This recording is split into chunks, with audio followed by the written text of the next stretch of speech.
ગુજરાતનો આજનો તેમનો એક દિવસીય પ્રવાસ છે અને સૌથી મહત્વની વાત એ છે કે આ જે મ્યુઝિયમ છે તેની ઘણી ખાસિયતો રહેલી છે। અહીંયા ઘણો બધો જે ઇતિહાસ છે તેના વિશે તમામ લોકોને માહિતી મળી શકશે। જૈન ધર્મનો ઐતિહાસિક અને સાંસ્કૃતિક વારસો આ મ્યુઝિયમમાં ધરબાયેલો છે। ત્યારે મ્યુઝિયમ અને આજે મહાવીર જયંતિ આ બંનેનો અદ્ભુત સમન્વય થયો છે અને સૌથી મહત્વની વાત એ છે કે પ્રધાનમંત્રી નરેન્દ્ર મોદીએ આ જે મ્યુઝિયમ છે તેનું બારીકાઈથી નિરીક્ષણ કર્યું હતું। દરેક જગ્યા વિશે તેમણે માહિતી મેળવી હતી। જે મૂર્તિઓ ત્યાં મૂકવામાં આવેલી છે, જે ત્યાં આ તમામ જે આ દૃશ્યો જે આપ જોઈ રહ્યા છો, તો હસ્તલિખિત આ તમામ જે ઘણા બધા વર્ષો જૂના વૈદિક કાળ જૂના આજે તમામ જે સાંપ્રત સમયના જે જોવા મળી રહ્યા છે। ત્યારે આપ જે અહીંયા મૂર્તિઓ પણ છે તે મૂર્તિઓનું પણ તેમણે નિરીક્ષણ કર્યું હતું અને આ જે મ્યુઝિયમ છે તે ખૂબ જ ખાસ રહેવાનું છે, કારણ કે જેમને પણ જાણવામાં રસ છે તે લોકો માટે આ મ્યુઝિયમ ખૂબ જ મહત્વનું સાબિત થવાનું છે। આજે જ્યારે એક દિવસનો પ્રવાસ છે પ્રધાનમંત્રીનો, ત્યારે મહાવીર જયંતિ નિમિત્તે સમ્રાટ સંપ્રતિ મ્યુઝિયમનું તેમણે લોકાર્પણ કર્યું અને ત્યારબાદ તેઓ સાણંદ જવાના છે।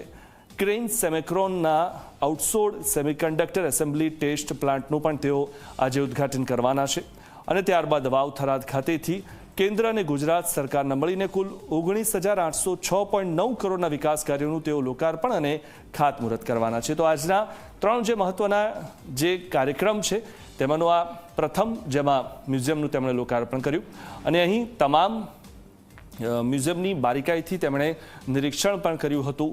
તો અલગ અલગ જે હસ્તપ્રત હતી તેનું પણ તેમણે નિરીક્ષણ કર્યું હતું। જે ઘણા વર્ષો જૂની હસ્તપ્રત છે તેનું પણ તેમણે નિરીક્ષણ કર્યું હતું। અહીંયા અલગ અલગ જે મૂર્તિઓ છે તેમનું પણ તેમણે નિરીક્ષણ કર્યું હતું। જે ચિત્રો છે, ભીત ચિત્રો છે, તેમનું પણ નિરીક્ષણ તેમણે કર્યું હતું। તો અલગ અલગ જગ્યાએથી આ મૂર્તિઓ અને તેમની કલાકૃતિઓ જે છે, મૂર્તિઓની જે કલાકૃતિઓ છે, આબેહૂબ જે કલાકૃતિઓ અહીંયા લાવવામાં આવી છે તેનું તેમણે બારીકાઈથી નિરીક્ષણ કરતા પણ દ્રશ્યોમાં જોવા મળી રહ્યા છે। ત્યારે એક દિવસનો આજે પ્રવાસ છે પ્રધાનમંત્રી નરેન્દ્ર મોદીનો ગુજરાતનો પ્રવાસ અને તેમાં ત્રણ જે તેમના મહત્વના જે કાર્યો છે અને તેમાંનું આ પ્રથમ જે કાર્યક્રમ હતો તે તેમણે કોબા ખાતે આ જે મ્યુઝિયમ આવેલું છે અને આ મ્યુઝિયમ જૈન ધર્મના તમામ જે લોકો છે તેમના માટે ખૂબ મહત્વનું બની રહેશે અને જે લોકો ઐતિહાસિક અને સાંસ્કૃતિક વારસો જાણવા માટે ઉત્સુક હોય તે તમામ લોકો માટે પણ આ મ્યુઝિયમ ખૂબ ખાસ બની રહેવાનું છે।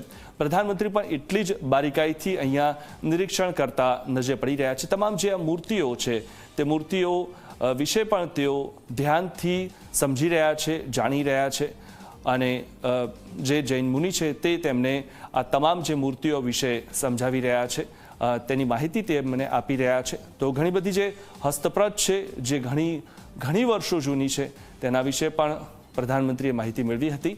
આપ જે આ દૃશ્યોમાં જોઈ રહ્યા છો ત્યારે આ જે મ્યુઝિયમ છે તે ખૂબ ખાસ અને મહત્વનું બની રહેવાનું છે। આજે તેનું ઉદ્ઘાટન કરવામાં આવ્યું અને આજથી આ મ્યુઝિયમ તમામ લોકો માટે જે છે તે ઉપલબ્ધ થશે। લોકો અહીંયા જઈને માહિતી મેળવી શકશે, જાણી શકશે, વારસો જે છે તેના વિશે માહિતી મેળવી શકશે।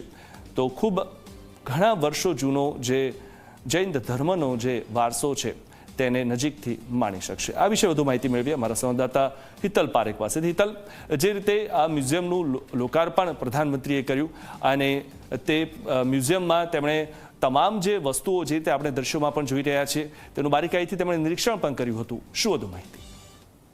ચોક્કસ એવું કહી શકાય કે જૈન ધર્મ જ નહીં પણ ભારતીય સંસ્કૃતિ સાથે જોડાયેલું આ ઐતિહાસિક મ્યુઝિયમ છે અને એ મ્યુઝિયમને સમ્રાટ સંપ્રત મ્યુઝિયમ નામ આપવામાં આવ્યું છે। તેનું પ્રધાનમંત્રી દ્વારા લોકાર્પણ કરવામાં આવ્યું છે। સ્વાભાવિક છે કે 8મી સદીથી માંડીને જૈન ધર્મનો જે ઇતિહાસ છે અને જે સાંસ્કૃતિક વારસો છે એ વારસોને આ મ્યુઝિયમમાં મૂકવામાં આવ્યું છે। તેનું પ્રધાનમંત્રી દ્વારા નિરીક્ષણ કરવામાં કરવામાં આવ્યું છે અને કહી શકાય કે દુનિયામાં બહુ ઓછા મ્યુઝિયમ એવા છે કે એ પ્રકારનું આ મ્યુઝિયમને બનાવવામાં આવ્યું છે.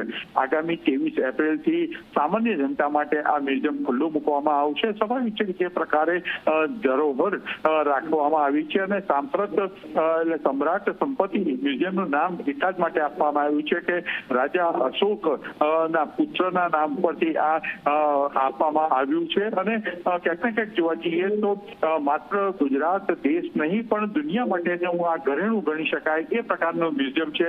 તેમાં અનેક પ્રકારના ઐતિહાસિક જે ભગવાનની મૂર્તિઓ છે, સાથે સાથે જોવા જઈએ તો જે પ્રકારની હસ્તકલા લેખિત પ્રતો છે તેને પણ મૂકવામાં આવી છે. અનેક એવી વસ્તુઓ છે જે હીરા જડિત છે અને એ પણ મ્યુઝિયમમાં મૂકવામાં આવી છે. આ તમામ વસ્તુઓને પ્રધાનમંત્રીએ નિહાળ્યું છે અને ક્યાંક ને ક્યાંક એનો અભ્યાસ જે ગાઈડ છે જે જૈન સંત છે એ સંત દ્વારા પણ પ્રધાનમંત્રીને સમજાવવાનો પ્રયત્ન કરવામાં આવ્યો છે કે ઐતિહાસિક ધરોહર છે ને એ ધરોહર કેવી છે.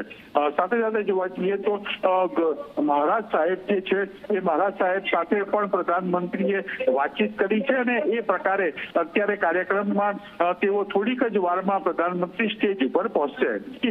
જી, જે રીતે આજે મહાવીર જયંતિ પણ છે અને જે આ મ્યુઝિયમ છે તેનું લોકાર્પણ કરવામાં આવ્યું, બંનેનો આ સુભગ સમન્વય થયો છે, શું વધુ માહિતી? જી ચોક્કસ એવું કહી શકાય કે સુગંધભાઈ સમયભાઈ એવું કહી શકાય કે મહાવીર જયંતિના દિવસે આ મ્યુઝિયમ છે એટલે એક ઐતિહાસિક ક્ષણ છે. જૈનો માટે પણ સૌથી વધારે મહત્વની ક્ષણ છે. સાથે સાથે જે ધર્મ સંસ્કૃતિ જે છે એને જાળવવા માટે દેશ કેવી રીતે આગળ વધે છે અને કારણ કે કોઈ પણ દેશ હોય અને કોઈ પણ સમાજ હોય, કોઈ પણ ધર્મ હોય, એની સંસ્કૃતિ જળવાશે તો જ એ ભાવિ પેઢી માટે પણ ઉપયોગી સાબિત થશે એ પ્રકારનો સંદેશો આપવાનો પ્રયત્ન છે. સાથે સાથે અત્યારે વર્તમાન સંજોગોમાં જે વૈશ્વિક પરિસ્થિતિ છે, આડી યુદ્ધ ચાલી રહ્યું છે, એ વખતે જ મહાવીર જયંતિ નો જે અહિંસાનો સંદેશો છે એ અહીંથી પ્રધાનમંત્રી પણ સમગ્ર વિશ્વને આપશે એવી શક્યતાઓ જોવામાં આવી રહી છે. કારણ કે આ સંયોગ અને સમન્વય બંને થયો છે એટલે અહીંયાથી સમગ્ર વિશ્વને શાંતિનો સંદેશ પણ આપવામાં આવે તેવી શક્યતાઓ જોવામાં આવી રહી છે. જી, આભાર હિતલ માહિતી આપવા બદલ. તો આ ખૂબ જ એક મહત્વનો સંદેશ છે, અહિંસાનો સંદેશ. કારણ કે અત્યારે હાલમાં જે રીતે આપણી યુદ્ધની પરિસ્થિતિ છે અને હિંસા પર ઉતરી આવ્યા છે તમામ જે દેશો છે, ઘણા બધા જે દેશો છે એકબીજાના લોહીના તરસ્યા બન્યા છે, ત્યારે અહિંસાનો સંદેશ અહીંથી આપવામાં આવ્યો છે.